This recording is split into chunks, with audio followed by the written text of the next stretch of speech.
Okay, so here's a question for you. How does a company, just a trading company, initially focused on things like spices and textiles, actually manage to conquer, well, basically rule an entire subcontinent Hmm. and then transform itself into, a de facto empire? It sounds pretty unbelievable, doesn't it? Today, we're doing a deep dive into exactly that. It's this really complex, gradual, and honestly fascinating process, the East India Company's rise to power in India. Yeah. Yeah, this wasn't like a quick invasion or, one big battle solves everything. It was more like a century-long unfolding. Think military conquest, yes, but also really shrewd political moves and pretty calculated economic exploitation. We're talking mid-18th and mid-19th century. So our mission here is to unpack the key strategies, the big moments that took the EIC from just traders to, well, rulers. We want to give you a clear, comprehensive picture of this really pivotal time in history. Get ready, because we're going to dig into some surprising facts, connect the dots, and hopefully make this pretty complex history clear and really engaging for you. So let's set the scene. Go way back, early 17th century. The British East India Company arrives in India, and at this stage, they are purely a commercial outfit. Their main interests. Pretty straightforward, really valuable goods. We're talking spices, pepper, cardamom, that kind of thing. Silks, cottons, obviously very valuable. Indigo dye, too. And then later, tea and even opium become huge. Their first presence was, well, pretty modest. They set up these things called factories. Which weren't really factories like we think of them today, right? More like fortified trading posts. Exactly. Warehouses, offices, a bit of fortification. Yeah. Key coastal spots. Surat, Madras, that's Chennai, now Bombay, which is Mumbai, and Kolkata, just there to trade. But what's really fascinating, and you can't understand their rise without it, is the context in India at the time. While the company is setting up shop, the Mughal Empire, which had been this huge dominant power for ages, is starting to decline. It really accelerates after Emperor Aurangzeb dies in 1707. Yeah, the central authority just weakens and weakens. And what happens then is you get these regional rulers, Nawabs and others, becoming much more independent. It creates this significant power vacuum across India.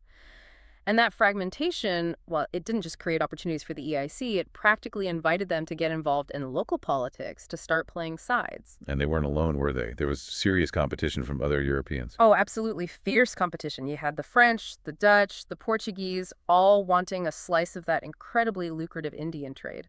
And this wasn't just about who could offer the best prices. It got military, right? Like the Carnatic Wars. Precisely. The Carnatic Wars, fought between about 1746 and 1763, were mainly the British EIC versus the French EIC. It was brutal. And the British basically won that round. They did. They emerged as the dominant European power in India after those wars. It was, yeah, like a corporate turf war that ended up deciding the fate of millions. Okay, but then comes 1757, the Battle of Plassey. This feels like the big one, the real turning point. Here's where it gets really interesting. Robert Clive, the EIC's commander, he defeats Siraj-ud-Dowlah, the Nawab of Bengal. But it wasn't just a straight-up military victory, was it? There was some plotting involved. Oh, absolutely. It was as much a conspiracy as a battle. Clive made a secret deal with Mir Jafar, one of the Nawab's own generals. Mir Jafar basically betrayed his commander on the battlefield, so yeah, cunning is the word. And the impact of that victory. Transformative. Absolutely transformative. Suddenly, the EIC had direct control over Bengal, which was incredibly wealthy. Huge revenues, massive resources flowed into the company's coffers. It fundamentally changed them. They weren't just traders anymore. They were a major political and military force capable of installing puppet rulers. It showed a private company could, engineer political outcomes. It's kind of staggering. From spices to kingmakers. Exactly. And it set a precedent. Economic ambition fueling sovereign power. And they didn't stop there. Plassey leads to more, right? Yeah. The Treaty of Allahabad in 1765. That sounds important. It was huge. But first, you have the Battle of Buxar in 1764. This one's maybe less famous than Plassey, but arguably just as significant, if not more so militarily. EIC forces under Hector Munro defeated a combined army. Get this. Mir Qasim, who was the Nawab of Bengal then, Shuja-ud-Dowlah, the Nawab of Awadh, and even the Mughal Emperor himself, Shah Alam II. Wow, they defeated the emperor. Well, his forces, yeah. It was a decisive victory. It absolutely cemented the EIC's military dominance over Bengal, Bihar, and Orissa. Okay, so Buxar proves their military might. Then comes the Treaty of Allahabad. What did that do? Right. So, following Buxar, the defeated Mughal Emperor Shah Alam II was basically forced to grant the EIC the Diwani. The Diwani. What's that exactly? It's the right to collect revenue, taxes, essentially. The emperor granted the EIC the legal authority to collect taxes from Bengal, Bihar, and Orissa. So they weren't just influencing rulers anymore. They were the tax collectors, the administrators, in effect. Precisely. They became the de facto rulers of this huge, prosperous chunk of India. Imagine that shift, a private company holding the purse strings, holding sovereign power over millions. That's a massive leap. So with this power, they obviously started to consolidate things further. Oh, definitely. They didn't just rest on their laurels, they brought in strategic policies. One of the most effective, and you could say cunning, was the Subsidiary Alliance system.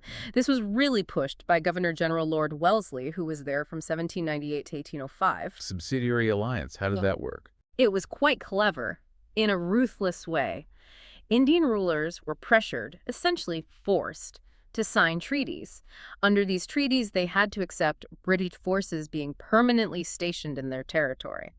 And here's the kicker, the rulers had to pay for the upkeep of those British troops. Wait, they had to pay for the army that was basically occupying them. Exactly. In return, the EIC offered them protection. Protection from external enemies and sometimes internal ones. But the cost was their independence, surely. Completely. It stripped these Indian states of their sovereignty. They couldn't maintain large armies of their own, their foreign policy, dictated by the British residents stationed at their court. It was a way to control these states indirectly, making them dependent, bringing them into the EIC's orbit without the need for outright annexation every time. Very effective. Okay, that's one major policy. Then later there's another one that sounds pretty notorious, the Doctrine of Lapse. Ah, yes, the Doctrine of Lapse. That came under Lord Dalhousie, Governor-General from 1848 to 1856. This was even more controversial if possible. So what was the doctrine? The policy stated that if a ruler of a dependent princely state, one already under EIC influence, died without a natural male heir, their kingdom would be automatically annexed by the company. No adopted heirs allowed. Generally, no. Adoption was a common practice, but Dalhousie often refused to recognize adopted heirs for the purpose of succession to the throne. It was seen by many Indians as illegitimate interference. So basically, an excuse to grab more territory. That's certainly how it was widely perceived and how it functioned in practice. It led to the annexation of several important states. Satara, Sambalpur, Hansi, famous Forts Rani, who fought back later, and Nagpur. It rapidly expanded the company's direct rule and caused enormous resentment, which, contributed to the build-up towards 1857. And alongside these policies, there were just straight-up wars, right, against powers that wouldn't submit. Absolutely. The company fought major, protracted wars against powerful Indian states. The Anglo-Mysore Wars, for instance, spanned decades from the 1760s to 1799. They finally defeated Tipu Sultan, a really formidable opponent, killed him, and annexed large parts of Mysore. And the Marathas, too. They were a major power. Huge power. The Anglo-Maratha Wars stretched from 1775 all the way to 1818. It was a series of conflicts, but the end result was the dismantling of the Maratha Confederacy. This gave the EIC control over vast swaths of central and western India. They were systematically taking down any major rival power. Was there any other justification they used for annexation?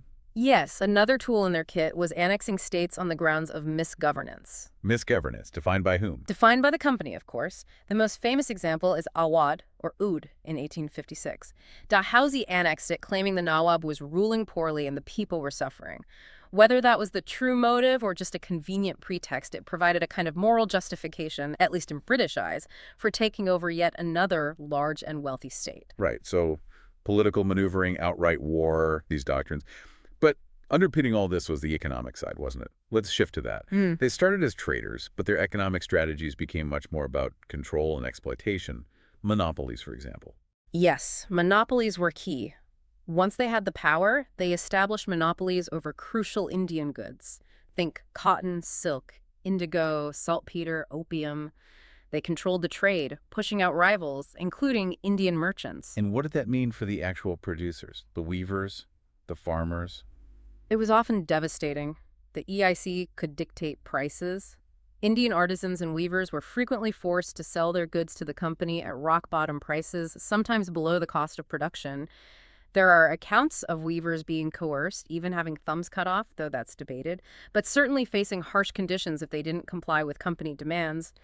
India's renowned textile industry, for example, suffered massively under this system. So India went from being a major exporter of manufactured goods to being primarily a supplier of raw materials for Britain's Industrial Revolution and a captive market for British manufactured goods. A huge economic shift driven by the company. And land revenue, you mentioned the Diwani earlier, they didn't just collect existing taxes, did they? They introduced new systems. No, they overhauled the entire system. They introduced several new land revenue systems in different parts of India, like the permanent settlement, the Raitwari system, and the Mahalwari system. Can you briefly explain those? Sure. The permanent settlement, mainly in Bengal, fixed the land revenue demanded from landlords, called zamindars, in perpetuity. The idea was to create a loyal landed class and ensure stable revenue. But it often meant the zamindars squeezed the peasants relentlessly as their own payment to the EIC was fixed, but what they could extract wasn't. And the others, Raitwari and Mahalwari. Raitwari, common in the south and west, involved the company collecting revenue directly from the individual cultivators, the ryots. The rates were often very high and reassessed periodically, putting immense pressure on farmers, especially during bad harvests. Mahawari, in parts of North India, had revenue assessed village by village or estate by estate, mahal, with village leaders often responsible for collection. But the goal behind all of them? The primary goal was always the same: maximize revenue for the company. Stability and predictability of income for the EIC were paramount. The impact on Indian agriculture and the peasantry was often secondary and frequently disastrous, leading to debt, land loss, and famines. So with all this territory under their control, either directly or indirectly, how do they actually, run the place administratively? Well, the territories they controlled directly were organized into presidencies. The main ones were Bengal, Madras, and Bombay. Each was headed by a governor and council. And they just slotted into the existing Indian systems? No, not really. They established entirely new administrative structures, new courts, new legal procedures based on British law, a new police system, a whole new bureaucracy. This often ignored or replaced long-standing Indian institutions and customs. It was a top-down imposition of a foreign system. And even in the states that weren't directly annexed, the princely states. Even there, the company exerted huge influence. They appointed British officials called residents to the courts of Indian rulers. These residents weren't just ambassadors. They advised the ruler advice that was usually impossible to ignore, interfered in internal affairs, controlled the state's foreign relations via the Subsidiary Alliance, and generally ensured the ruler stayed aligned with company interests. They were the real power behind the throne in many cases. So when you put it all together, military force, political manipulation, these controlling policies like Subsidiary Alliance and Doctrine of Lapse, the economic exploitation, the administrative takeover, it's clear how it happened. But it really wasn't quick, was it? It was this long, gradual, almost relentless process over a century or more. That's exactly right. It wasn't a single event. It was this combination of factors. Military superiority, definitely, but also exploiting the political weakness and fragmentation within India after the Mughal decline, cunning diplomacy and treaty making, and that ruthless economic exploitation we discussed. By the middle of the 19th century, the transformation was complete. The East India Company, which started out asking Mughal emperors for permission to trade, was now the undisputed de facto ruler of the Indian subcontinent. An incredible and, frankly, quite disturbing story of corporate power escalating into imperial rule. It really is, and it sets the stage perfectly for what comes next, the Great Rebellion of 1857 and the British Crown taking over direct control from the company, establishing the British Raj. But maybe here's a final thought for you to ponder. Consider that it was this private entity, the East India Company, that built the scaffolding for the entire British Empire in India. What does it actually mean when a corporation, driven initially by profit, ends up conquering territory, ruling millions, and laying the foundations for formal colonization? And think about how those economic and political structures they put in place might have continued to shape India long, long after the company itself was gone. It's a legacy that's complex and still debated today.